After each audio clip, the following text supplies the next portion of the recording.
3 cot A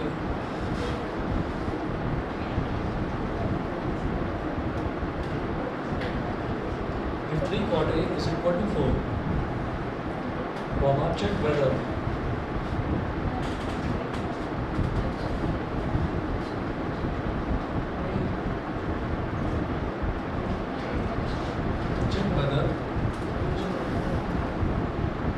if 3 cot A is equal to 4, comma check whether 1 minus tan square A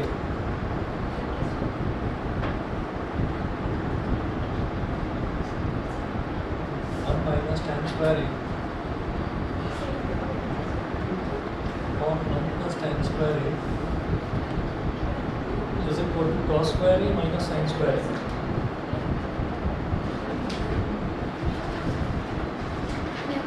Cos square A minus sin square A और not मेरे को ना ये check करना है, ये चेक करना है कि 1 माइनस टेन स्क्वायर ए अपॉन 1 प्लस टेन स्क्वायर ए ये cos स्क्वायर ए माइनस sin स्क्वायर ए के बराबर होगा या नहीं होगा, ये चेक करना है।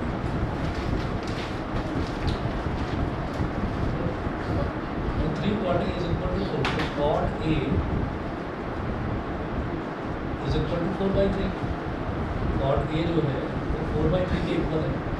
अच्छा, जब cot A 4 by 3 के इक्वल है तो cot A का मतलब होता है 1 अपॉन tan A, ये बताया था।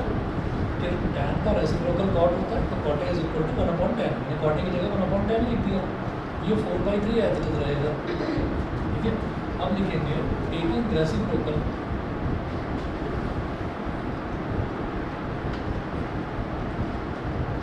ऑन बोथ साइड्स, दोनों तरफ आप रेसिप्रोकल ले लीजिए, तो 1 अपॉन tan है तो रेसिप्रोकल लेंगे तो हो गया tan है और ये हो गया 3/4, tan A की वैल्यू 3/4 होगी। It implies that tan A का whole square is equal to 3/4 का होल स्क्वायर। मतलब अच्छा, एक चीज़ आपको ये ध्यान रखनी है कि जैसे कभी भी ना यहाँ पर ट्रिग्नोमेट्रिक रेशोज़ में क्या होता है कि जैसे tan A का होल स्क्वायर मैं लिख रहा हूँ तो बार बार ब्रैकेट लगाकर होल स्क्वायर लिखने की जरूरत नहीं है, आप इसको लिख देंगे tan square A। tan square A का मतलब ही क्या है कि tan A का होल स्क्वायर, ठीक है। तो हम इसको लिख देंगे tan स्क्वायर A और 3 का स्क्वायर इज 9, 4 का स्क्वायर इज 16, 3 का स्क्वायर 9 हो गया, 4 का स्क्वायर 16 हो गया। तो ये tan A की वैल्यू आई ना 3/4, इसको इक्वेशन नंबर 1 बोलकर छोड़ दिया। कुछ सोच के बोल रहा हूँ ऐसा, अभी बताऊँगा आगे ऐसा क्यों, मतलब ऐसा क्यों करा, tan A is equal to 3/4 में क्यों करा। अब देखिएगा जैसे tan square A is equal to 9/16 है, अब क्या करेंगे tan A नहीं, जो हमें ये चेक करना है, हम ये करेंगे now 1 minus tan square A upon 1 plus tan square A, 1 minus tan square A upon 1 plus tan square A, तो ये क्या हो जाएगा 1 माइनस tan स्क्वायर A की वैल्यू है 9/16, तो 1 minus 9/16, 1 plus tan square A क्या हो गया 1 प्लस 9/16। तो ऊपर न्यूमरेटर में हम एलसीएम ले लेंगे तो 16 × 16 माइनस 9/16 और ये हो गया 16 × 16 प्लस 9/16, ठीक है। तो ये हमारे पास क्या आ गया, हम ये जानते हैं कि जब ऊपर भी रैशनल नंबर नीचे भी रैशनल नंबर आता है तो सबसे ऊपर वाला टर्म सबसे नीचे वाले से मल्टीप्लाई होकर न्यूमरेटर में आ जाता है। तो 16 माइनस 9 इज 7, ये हो जाएगा 7 × 16 और बीच वाले टर्म्स आपस में मल्टीप्लाई होकर डिनोमिनेटर में आ जाते हैं। ये हो गया 16 मल्टीप्लाइड बाई 16 प्लस 9 इज 25, 16 से 16 कैंसिल आउट हो गया तो रिजल्ट क्या आ गया 7/25। 1 minus tan square A upon 1 plus tan square A ये आ गया 7/25, ठीक है। अब वो कह रहे हैं कि आपको ये चेक करना है कि ये जो रिजल्ट आया है क्या ये cos square A minus sin square A के इक्वल है या नहीं है, आपको ये चेक करना है। तो इसको चेक करेंगे अभी, तो मेरे को पहले अलग से ये पता होना चाहिए कि cos A कितना है और sin A कितना है, मेरे को ये फाइंड आउट करना है। तो देखिए कैसे करेंगे फाइंड आउट इसे।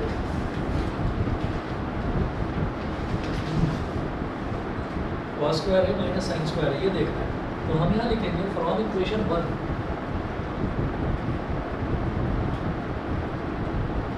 from equation 1 tan A is equal to 3/4 ठीक है। और हम ये जानते हैं कि tan थीटा क्या होता है, परपेंडिकुलर अपॉन बेस के इक्वल होता है।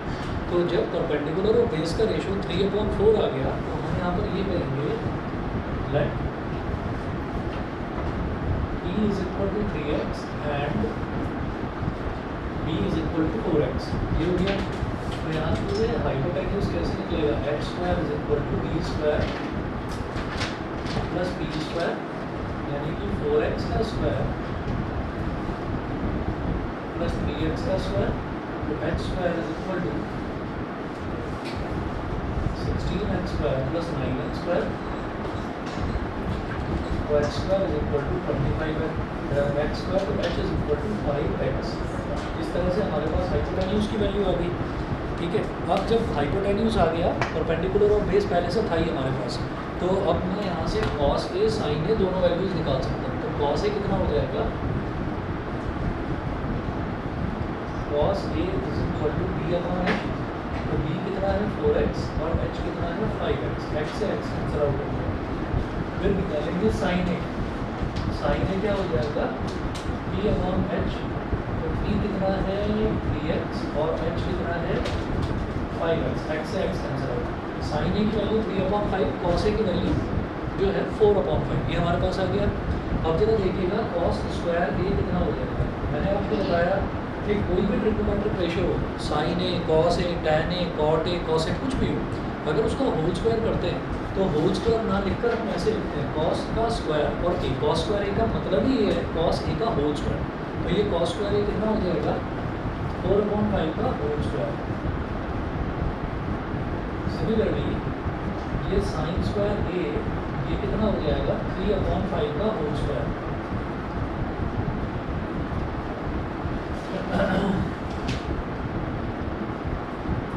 तो cos square a is equal to 4 का स्क्वायर इज 16 और 5 का स्क्वायर इज 25। और फिर sin square a is equal to 3 का स्क्वायर इज 9, 5 का स्क्वायर इज 25। देयरफॉर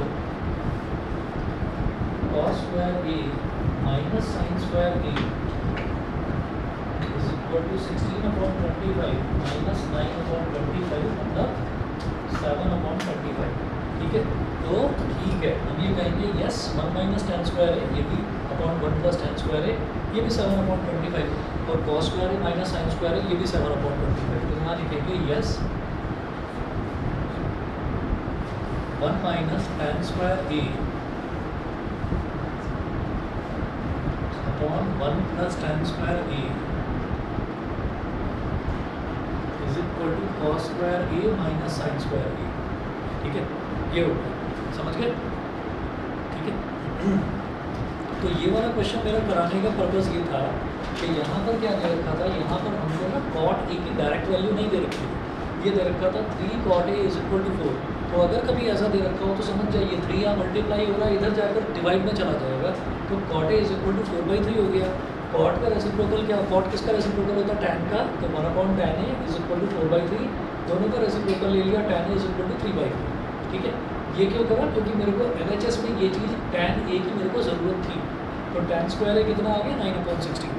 दूसरी नई चीज़ यहाँ पर क्या सीखी कि अगर मेरे को tan a का स्क्वायर करना है तो मैं उसको tan स्क्वायर a लिखूँगा, sin a का स्क्वायर करना है तो मैं उसको sin स्क्वायर a लिखूँगा, ऐसा करूँ। ठीक है। चलिए जी, इसमें जो क्वेश्चंस आपने करे सफिशिएंट है, कोई बहुत ज़्यादा डिटेल में और ज़्यादा क्वेश्चंस इसमें नहीं पूछे जाते हैं। अगला टॉपिक लोड करेंगे ट्रिग्नोमेट्रिक रेशियोज और some specific angles.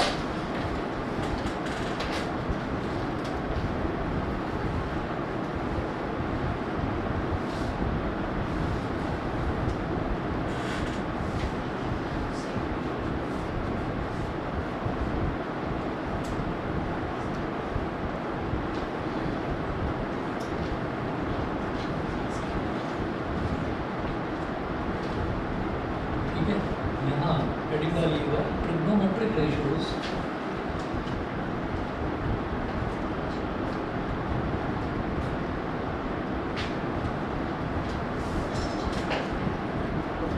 of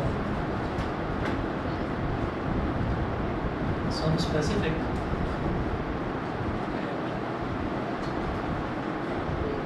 angles.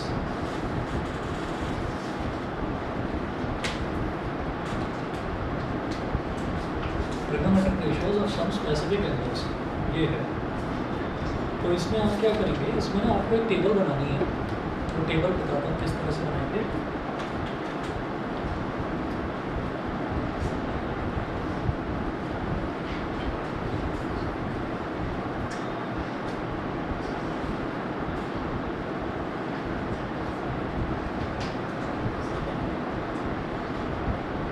इधर लिखेंगे थीटा और ऐसे एरो लगा दो, और इधर लिखेंगे टी रेशियोज। टी रेशियोज मतलब ट्रिग्नोमेट्रिक रेशियोज, और ऐसे नीचे की तरफ एरो लगा दो। यहाँ लिखेंगे 0 डिग्री, 30 डिग्री,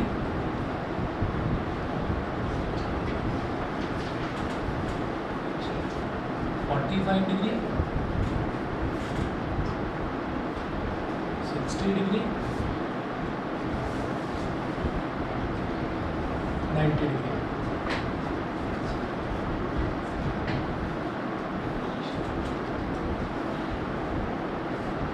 साइन थीटा, फिर लिखेंगे कॉस थीटा, और फिर लिखेंगे टैन थीटा।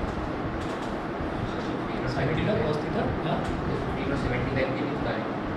नहीं, उसका ज़रूरत नहीं पड़ती है। उसका क्वेश्चन अगर आता है तब हम करते हैं, ठीक है, लर्न नहीं करते उसकी वैल्यूज।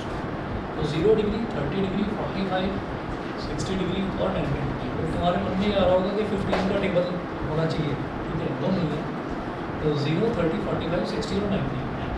अब देखिएगा, साइन, अगर थीटा की वैल्यू 0 डिग्री है तो साइन थीटा यानी कि साइन 0 डिग्री कितना हो जाएगा, 0। साइन 30 डिग्री कितना हो जाएगा, 1/2। साइन 45 डिग्री की वैल्यू होती है 1/√2। साइन 60 डिग्री की वैल्यू होती है √3/2, और साइन 90 डिग्री की वैल्यू होती है 1।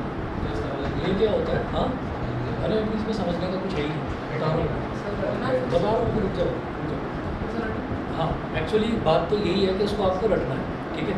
ये वैल्यूज़ आपको रटनी है कि साइन 0 की वैल्यू 0 ही होती है, साइन 30 की वैल्यू 1/2 होती है। तो ये वैल्यूज़ रटनी है आपको।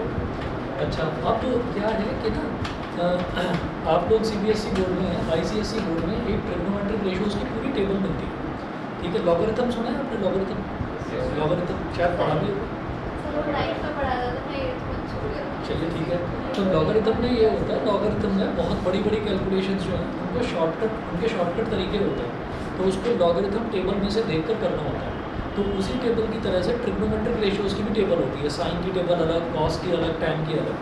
तो वहाँ से ये वैल्यूज़ देखकर हमने लिखी हैं।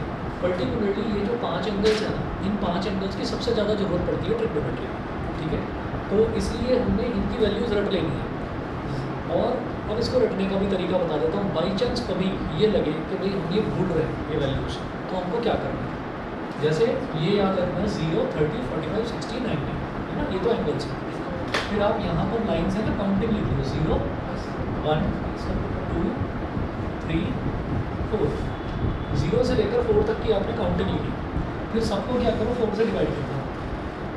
1, 4, 1, 4, 1, 4, 1, 4 अपॉन, सबको 4 से डिवाइड कर दिया। फिर सबका स्क्वायर रूट ले लो।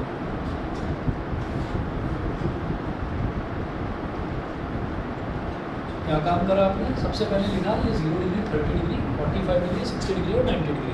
उसके बाद आपने क्या करा, ऊपर ना काउंटिंग लिख ली 0 से 4 तक, 0, 1, 2, 3, 4। फिर सबको क्या करा, 4 से डिवाइड कर दिया, और फिर सबका स्क्वायर रूट लिया। 0 से 4 तक काउंटिंग लिखी, सबको 4 से डिवाइड करा, सबका स्क्वायर रूट लिया। ये काम करें।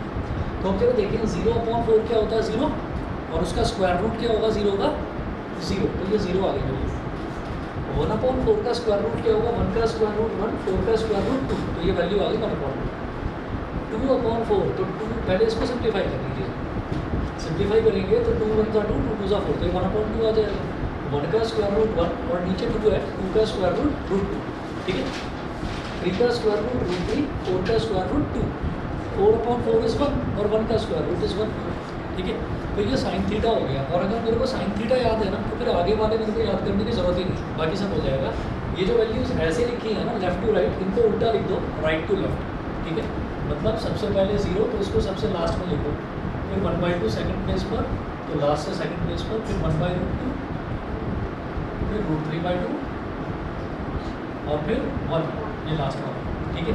तो जो चीज़ लेफ्ट से राइट लिखी हुई थी उसी को राइट से लेफ्ट मैंने लिख दिया, क्लियर है। जो चीज़ लेफ्ट से राइट लिखी हुई थी उसी को राइट से लेफ्ट लिख दिया पलट सेम ही आएगी, ठीक है ना। भाई अगर 5 नंबर हैं, 5 हैं, देखो 1 2 3 4 5 रेशोज़ हैं, तो बीच वाली जो वैल्यू है वो तो सेम ही आएगी। मतलब थर्ड प्लेस अच्छा यहाँ से थर्ड काउंट करो 1 2 3, पीछे से थर्ड काउंट करो 1 2 3, इसलिए सेम आएगी, सही है।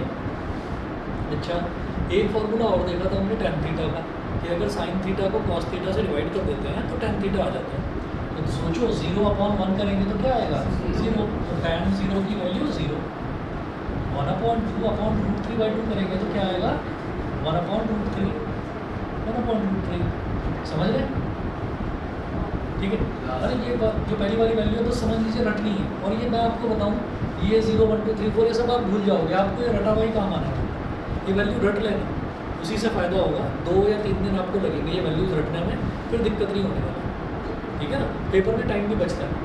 और एग्जांपल अगर मान लीजिए आपको पता ही नहीं है कि 12 8 96 होता है, तो आप 12 × 8 लिख कर पहले उसको करोगे, तो उसमें कैलकुलेशन में कुछ तो टाइम जाएगा ना, कुछ सेकंड्स तो वेस्ट होंगे। और अगर पता ही है 12 8 96 तो सीधा लिखा और आगे बढ़ गए, तो 1 मिनट से ही बहुत ज़्यादा टाइम का फ़र्क पड़ जाता है। तो इसलिए इसको रटी ले, ये मत सोचना कि मैं वहाँ पर टेबल बनाऊँगा, उस पर लिखूँगा पहले फिर लिखूँगा, टाइम लगेगा उसको, ठीक है। तो ज़्यादा बेटर ये रट लेना उसको। अच्छा जी, अब जरा देखो 1/√2/1/√2 क्या हो जाएगा 1, √3/2/1/2 ये क्या हो जाएगा √3, और 1/0 anything upon 0 is not defined. Not defined को ऐसे बनाते हैं लेटा हुआ 8, ठीक है, हॉरिजॉन्टल 8, इसको क्या बोलते हैं नॉट डिफाइंड, ठीक है। तो 1/0 इज कॉल्ड नॉट डिफाइंड, और इसका उल्टा भी ट्रू है कि 1/∞ is called 0। 1/0 is called not defined and 1/not defined इसको इन्फिनिटी भी बोलते हैं। 1/∞ इज कॉल्ड 0, ऐसा होता है, ठीक है। तो बाकी के जो 3 ट्रिग्नोमेट्रिक रेशियोज हैं अगर आप कहो तो मैं बना देता हूँ, नहीं तो आप खुद भी कर सकते हो, वो इनका सबका रेसिप्रोकल ही है, ठीक है। तो वैल्यू कैसे याद रखनी है 0, sin 0 0, sin 30 1/2, sin 45 1/√2, sin 60 √3/2 और sin 90 1, बस। उसके बाद कॉस वाली जो वैल्यू है वो सब इनकी उल्टी है, समझ गए, ठीक है। और tan 30 मतलब ये तो सब इसका डिवाइड कर करके निकल जाती है कुछ। उसके बाद देखिएगा cot थीटा, ठीक है जी। cot थीटा क्या होता है, ये जितनी भी वैल्यूज लिखी है tan की सबका रेसिप्रोकल, तो 0 मतलब 0/1 और 0/1 है तो उसका रेसिप्रोकल 1/0, 1/0 इज नॉट डिफाइंड, ठीक है। यहाँ पर लिखेंगे नॉट डिफाइंड। 1/√3 का रेसिप्रोकल इज √3, 1 का रेसिप्रोकल भी 1, √3 का रेसिप्रोकल 1/√3 और 1/∞ होता है 0, याद रहे 1/0 is called infinity and 1/∞ is called 0, बस, ठीक है भाई लवीश, क्लियर है। चलिए जी, ये cot थीटा होगा। अब इन वैल्यूज़ को याद रखना, आगे जो भी आपकी मैथ्स की क्लास होगी किसी भी दिन किसी भी बच्चे से कोई भी वैल्यू पूछूंगा रैंडमली, ठीक है, तो वैसे ही चल रहा। चलिए जी, sec थीटा क्या होगा cos थीटा का रेसिप्रोकल, तो cos थीटा क्या 1 का रेसिप्रोकल क्या आएगा 1, और ये 2/√3, अगला और अगला नॉट। इसी तरह से निकालेंगे cosec थीटा होता है साइन का रेसिप्रोकल, तो 0 का reciprocal not defined,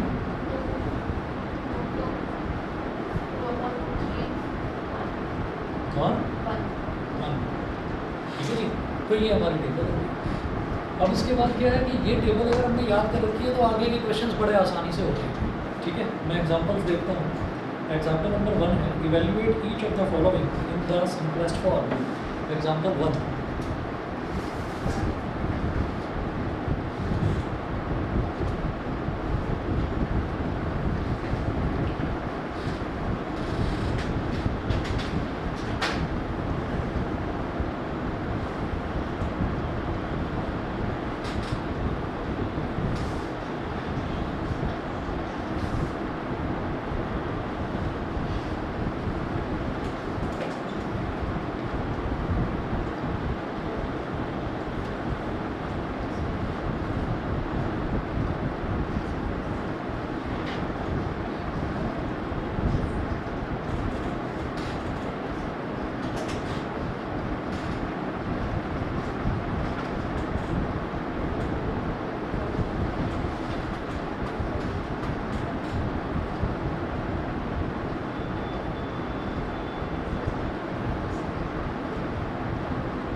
evaluate each of the following in the simplest form.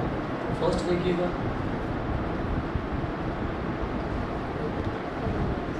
sin 60 cos 30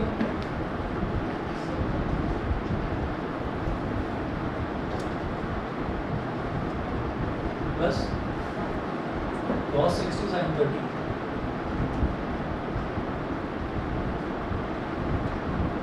अब इनकी अगर वैल्यूज याद नहीं है तो हम इसको कर नहीं पाएंगे।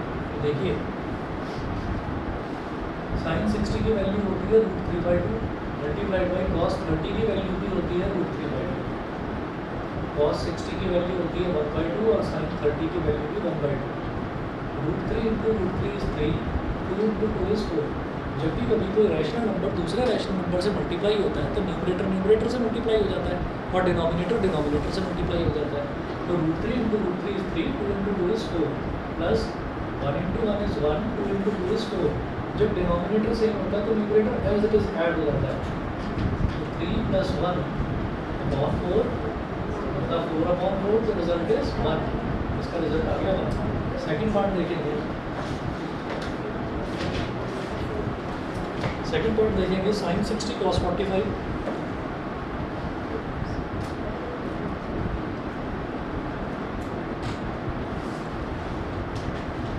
sin 60 cos 45 plus cos 60 sin 45।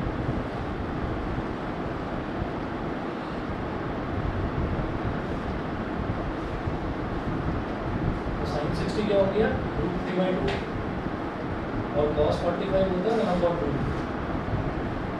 cos 60 क्या होता है 1/2 और sin 45 क्या होता है 1/2। √3 इंटू 1 इज √3 और 2 into √2 is 2 plus 1 into 1 is 1, 2 into √2 is 2। तो √3 प्लस 1 और 2, ये इसका रिजल्ट है। ठीक है, और इसमें ट्रिग्नोमेट्री वाले क्वेश्चंस में ना रैशनलाइज करना कोई ज़रूरी नहीं है, आप इसको ऐसे भी छोड़ सकते हो, कोई प्रॉब्लम नहीं। चाहो तो कर लो, वैसे दिक्कत नहीं। थर्ड पार्ट देखिए cos 60 cos 30।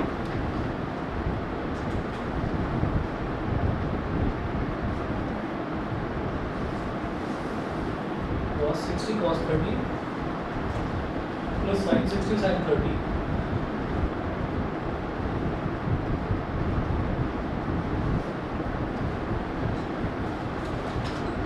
cos 60 होता है 1/2, cos 30 होता है √3/2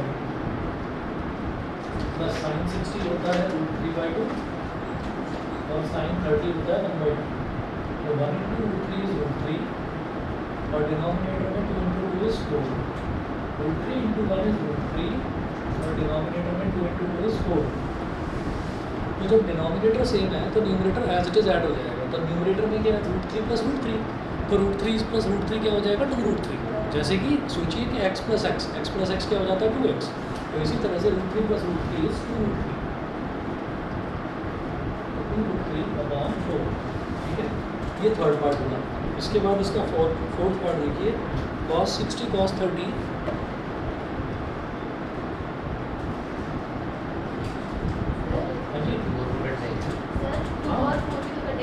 क्या हाँ 2 और 4 कर जाएगा, सही है। 2 और 4 दूसरा result is √3/2। cos 60 cos 30 minus sin 60 sin 30।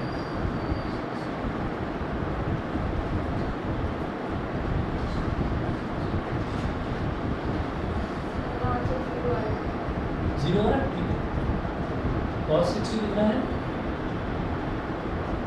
1/2, cos 30 है √3/2 माइनस sin 60 कितना होता है √3/2 और sin 30 1/2। तो ये हो गया √3/4 माइनस √3/4। बताओ ये 0 हो गया। ठीक है, ये टेबल में डालूंगा।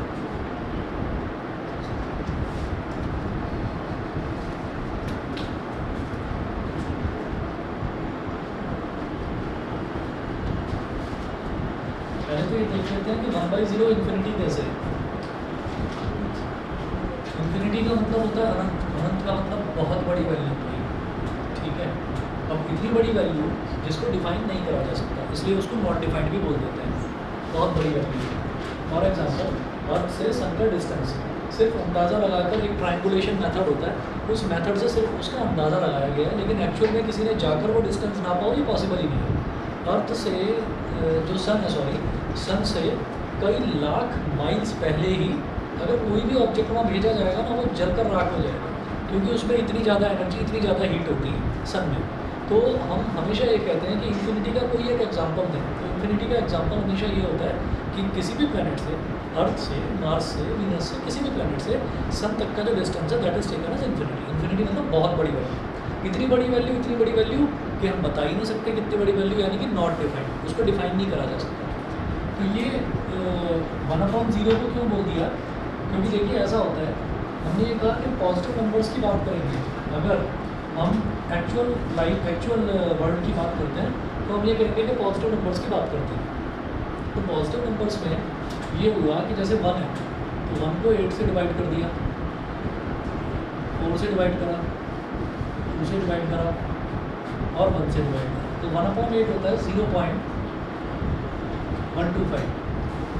1/4 होता है 0.250, 1/2 होता है 0.500 और 1/1 तो 1.000, यही होता है। 1/1 तो 1 ही होता है। तो आप ये देखिएगा कि जैसे जैसे मैं डिनोमिनेटर की वैल्यू को कम कम कम कम करता जा रहा हूँ, वैसे वैसे हमारा जो फ्रैक्शन की ओवरऑल वैल्यू बढ़ती जा रही है। 0.125, 0.250 बड़ी वैल्यू हो गई, 0.500 और बड़ी वैल्यू, 1.000 और बड़ी वैल्यू हो गई। तो हम ये कहेंगे कि और छोटा करो जरा, 1/0.5 करो, तो 0.5 गया ये, तो वैल्यू कितनी आ गई, बढ़कर 2 हो गई। तो हमने कहा कि जो भी पॉजिटिव वैल्यू सबसे छोटी है वो लिख दो 1 के नीचे, तो 1 के नीचे सबसे छोटी पॉजिटिव वैल्यू आ गई 0।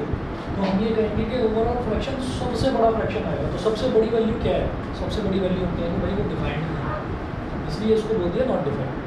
समझ गए, ठीक है। तो नॉट डिफाइंड को मतलब लिख दिया कि नॉट डिफाइंड है, इसकी वैल्यू क्या है ये किसी को नहीं पता, ठीक है। कोई कहेगा 1 लाख, अगला कहेगा नहीं 10 लाख, कोई कहेगा 1 करोड़, अगला कहेगा नहीं 10 करोड़, तो उसकी वैल्यू का पता नहीं है कि कितनी बड़ी वैल्यू है, तो इसलिए उसको नॉट डिफाइंड एक सिंबल देकर छोड़ दिया गया। अच्छा, अब ये तो हो गया 1/0। अब हम ये कहेंगे कि इन्फिनिटी एक सिंगल वैल्यू है, यहाँ एक सिंगल वैल्यू है, जब ये सारी सिंगल वैल्यूज़ आ रही हैं, तो इन सिंगल वैल्यूज़ के नीचे अपॉन में 1 लिखा जा सकता है, हम कहेंगे बिल्कुल लिखा जा सकता है। तो सबके नीचे 1 लिखा जा सकता है, तो भाई इन्फिनिटी के नीचे भी 1 लिखा जा सकता है। अगर दोनों तरफ रेसिप्रोकल कर दें तो हो जाएगा 0/1, और ये क्या हो जाएगा 1/infinity।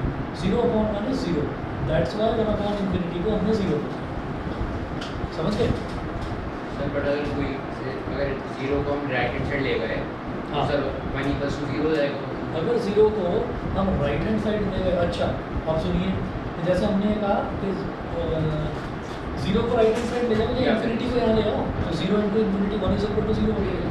अब फिर से वही चीज़ बताते हैं कि जैसे ये 0 है, ठीक है, और ये जो है 1/infinity है, तो हम ये कहेंगे कि ये ना दोनों ही वैल्यू अप्रॉक्सीमेट है, ठीक है। क्या होता है कि ये एक्चुअली 0 नहीं है, ये है 0.0000000 करके लास्ट में कहीं 1, मतलब बहुत छोटी वैल्यू है, तो उसको अप्रॉक्सीमेटली 0 बोल दिया। क्यों? क्योंकि ये भी कोई फिक्स वैल्यू नहीं है, ये भी कोई बहुत बड़ी वैल्यू है। बहुत बड़ी वैल्यू यानी कि हम ये कहेंगे कि एक चींटी के केस में चींटी का खुद का ही साइज़ बहुत छोटा होता है, तो हम ये कहेंगे कि अगर 100 सेंटीमीटर भी है ना, तो बहुत बड़ी वैल्यू है उसके लिए, तो वही उसके लिए इन्फिनिटी होती है। ये समझ गए मेरी बात? तो इसलिए ये दोनों एग्जैक्ट वैल्यूज़ नहीं है, ये दोनों ही अप्रॉक्सीमेट वैल्यू है। तो कैलकुलेशन करने के लिए हम इसको ये लेकर चलते हैं, ठीक है। और ये चीज़ जो है ना, जो भी आप में से जो भी बच्चा साइंस आगे पढ़ेगा, वो ग्रेजुएशन, पोस्ट ग्रेजुएशन में जाकर ये चीज़ पढ़ ही लेगा। फॉर एग्जाम्पल अभी के लिए आपको ये लगेगा कि यार हमको धोखा दे दिया गया है ना, हमको तो ऐसे ही रटवा दी गई, ग्रेजुएशन में जाकर और क्लियर हो गई। फॉर एग्जाम्पल अभी जैसे आपने सर्कल्स पढ़ा होगा, बचपन में पढ़ा है, 6th में भी 7th में भी, तो सर्कल में आपको एक टर्म बता दी गई पाई होती है, पाई की वैल्यू होती है 22/7। क्या है ये पाई, क्यों है ये 22/7? तो अब ये है पाई = 22/7, ठीक है। अब 10th क्लास में ही पहला चैप्टर देखा है हमने, पहला चैप्टर ये कहता है कि भाई एक तो होता है रैशनल नंबर और एक होता है इरेशनल नंबर। अब रैशनल नंबर में ये कह दिया जाता है कि नहीं मतलब बचपन वाली डेफिनेशन से ही सेटिस्फाई हो, any number which can be expressed in the form of P upon Q where Q is not equal to 0, वही होता है रैशनल नंबर। लेकिन 10th में आते ही आपको जरा सा उसमें चेंज कर दिया गया, उसमें ये कहा गया कि जब भी कभी कोई दो नंबर्स होते हैं ना ऐसे न्यूमरेटर अपॉन डिनोमिनेटर की फॉर्म में लिखा हुआ है, तो उसको सिंप्लीफाई करा जाता है। सिंप्लीफाई करके ऐसे डेसिमल रिप्रेजेंटेशन, जैसे 1/2 को 0.5 लिख दिया, 1/4 को 0.250 लिख दिया, ऐसे लिखा जाता है। इसको फांसी हुई कौन सा जाता है? अच्छा, बड़ी खतरनाक तो बनेगी। तो फिर क्या होता है कि हमने देखा कि अच्छा तो डेसिमल रिप्रेजेंटेशन भी ना अलग अलग तरह के होते हैं। एक होता है टर्मिनेटिंग, पढ़ा था टर्मिनेटिंग अगर है ना किसी का डेसिमल, जैसे ये 0.5 टर्मिनेट हो गया, आगे 0 तो मैं अपने शौक के लिए लगा रहा हूँ। शौक क्यों है? क्योंकि आगे उसमें 3 डिजिट है 0.125, तो इसको भी 0.250 करा और इसको भी 0.5 दिया, ताकि दिख जाए कि 125, 250 और 500 धीरे धीरे वैल्यू बढ़ रही है। ठीक है, तो 0.5 है, ख़त्म हो गया, उसको बोलते हैं टर्मिनेटिंग नंबर। तो जो टर्मिनेटिंग होता है उसको रैशनल कहा जाता है। फिर देखा दूसरा होता है नॉन टर्मिनेटिंग। नॉन टर्मिनेटिंग में एक आता है रिपीटिंग वाला, जैसे 1.333333, तो बार लगा देते हैं उसके ऊपर 1.3 बार, तो उसको क्या कहते हैं? वो भी रैशनल नंबर की कैटेगरी में आता है। लेकिन अगर कोई नॉन टर्मिनेटिंग और नॉन रिपीटिंग आ जाए तो वो इर्रेशनल नंबर क्या रहता है? इर्रेशनल के नाम पर आपने बस इतना करा है कि अंडर रूट के अंदर अगर कोई इम्परफेक्ट स्क्वायर लिख देते हैं ना तो वो इर्रेशनल होता है, यही देखा है। ठीक है, ये जो पाई है ना ये भी इर्रेशनल होता है। और जब आप इसको सिंप्लीफाई करोगे 22/7 को, तो ये टर्मिनेटिंग प्लस रिपीटिंग डिजिट आएगी। क्या आता है? 3.142857, फिर से 142857, फिर 142857, यानी कि रिपीटिंग वाला आता है। तो आप कहेंगे तो रैशनल है। और जैसे ही आपने 12th पास करी और आप ग्रेजुएशन कोर्स में पहुँचे, तो यहाँ वहाँ पर हर किताब में यही लिखा हुआ है कि पाई जो है वो इर्रेशनल है। और फिर ये समझ में आता है भाई पाई की वैल्यू को पाई ही लेना है। बचपन में जितना ले लिया 22/7 ले लिया, अब इसकी वैल्यू को 22/7 नहीं लेना, क्योंकि 22/7 इसकी एक अप्रॉक्सीमेट वैल्यू होती है। इस चीज़ को कहीं दीवार पर लिख कर, कहीं पर भी लिख कर रख लो अपने पास। जब ग्रेजुएशन में पहुँचोगे तब समझ में आएगा कि हाँ हमको ना 10th में ये चीज़ बता दी गई थी कि ये जो वैल्यू है ये अभी आपके छोटे दिमाग की या छोटे मन की जिज्ञासाएँ जो है उन्हें शांत करने के लिए बता दिया गया। क्योंकि अभी अगर बहुत सारी चीज़ें बता दी जाएंगी ना तो थोड़ा सा ऐसा लगता है बच्चे को कि भाई मतलब 2 + 2 4 ही होना चाहिए। ठीक है, और जबकि साइंस में कई बार ये चीज़ें गलत प्रूव हो जाती हैं, बहुत सारी चीज़ें गलत प्रूव हो जाती हैं। तो इसलिए क्या है कि अभी के लिए आपको बस ये याद रखना है कि 0 1/∞ के इक्वल है और 1/0 इन्फिनिटी के इक्वल है। सीधा सीधा बस इतना याद रखना, ठीक है ना। चलिए जी, इसके बाद जो है और कुछ इसके जैसे क्वेश्चन होमवर्क में भेजूँगा, वो ट्राई करिएगा। आज इतना ही करें, ठीक है। बाकी नेक्स्ट क्लास परसों है।